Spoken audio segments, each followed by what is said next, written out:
Igbo mụrụ nze m ọzọ ekene m. Oke ọchụchọ emega ịnwa bụ ụmụ ntorobịa anyị echefuzie n'ụwa na igwe niile gaga n'ụzụ. Oke ọchụchọ emetụ ụmụ ntorobịa fa mee ife ha ekwesịghị ime, fa wee tinye aka fa n'ife rụrụ arụ iji wee mee gịnị? Kpata ego nke ụwa.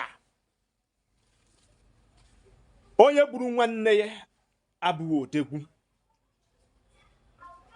Na ị na-anapụ mmadụ ife ya n'ike n'ụzọ na-ezighị ezi agaghị eme gị ka ị bụrụ odegwu n'elu ụwa, and ọma mmenata gị ka ị bụrụ dike n'ụwa. Ka anyị were ihe nwayọọ nwayọọ.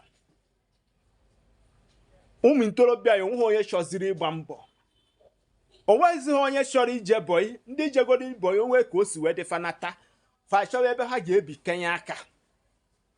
Nwanne m nwoke, jee chọọ aka ọrụ ị ga-eme, jee chọọ aka ọrụ ị ga-amụ, jee chọọ ife ị ga-eme gị agaziri gị n'ụwa. Agba mbụ ọtụ n'ogbe, agba ịbụ ọtụ n'ogbe, agba ịtọ ọtụ n'ogbe, ogbe ka a bịara. Ọ bụrụ na ị na-eme ịta jisi ike, mana ọ bụrụ na ị na-ha eme ịta gbanwee, maka na ife m na-agwadowe gị n'ụwa onweghị onye ọbụla ị napụrụ ife ya n'ike n'ụzọ na-ezighị ezi ị ga-enwe obi aṅụrị. Ọ ga na-akpọ gị ọnụ n'ụwa. Ọ bụrụ na ịta ya afụfụ, cheta na ụmụ gị nwere ike ịta ya bụ ife. Ka anyị were n'ụwa nwayọọ nwayọọ. Ọ gaziri gị taa gbasiwe mbọ ike, ọ gaziere gị taa nye ndị ọmụhe ka ọha ejide akụ na ụba chọọ mmadụ one ma one ji akwudo. Chukwu gọzie gị n'ụwa, neta ezinụlọ gị aka. Mana nke kacha bụrụ nke bụ nye nne na nna gị ka fa die, ka ha wee nwee ike ịgọrọ gị ọfọ ndụ. Nye ụmụ nwanne gị ka fa die, ka ha wee cheta gị. Ọ bụrụ na ụmụ nwanne gị echetara gị maka inyere fe aka, maka na iburitere fe, mmụọ na mmadụ ga-ekwupụrụ gị. Anaghị enye onyinye ka e wee mee gịnị? Ka e wee too gị, kama a na-enye onyinye ka e wee ike ibulite mmadụ na mmadụ ibe ya n'elu. Maka ụbịam ajọka, ụbịam ajọka. Ka anyị were ya nwayọọ nwayọọ. Ozi a bụ ụmụ ntorobịa anyị ka anyị na-ezi ya. O nweghị ife dị ka ọgwụ ego.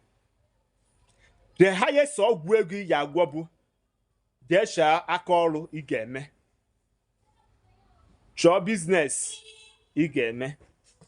Ọnya bụ the highest ọgwụ ego. Ị gbasiwe mbọ ike na biznes ị chụkwara ya, maka biznes ọbụla, aka ọrụ ọbụla dị ka mkpụrụ akụkụ nke akụ n'ubi, a na-echukwa ya echukwa. Know how you build your customer and your relationship with your customer. Gbara mbọ, ọ gaziri gị daa, ọ ga-agaziri gị echi. Maka na m afụgo ndị kpatara ego n'ụwa today onweghị ego fa ji.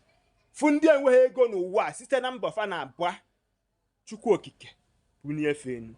Ọ bụrụ asị ka m na-atụ n'anya na agbata obi gị niile, were ile gị gụọ eze gị ọnụ. Aka mbụ onye nke unu, Maazi-UC. Were aka na ịtụsara m ozi a, were aka ekpe tụsara m ozi a. Igbo mụrụ nze m ọzọ, ndewonu.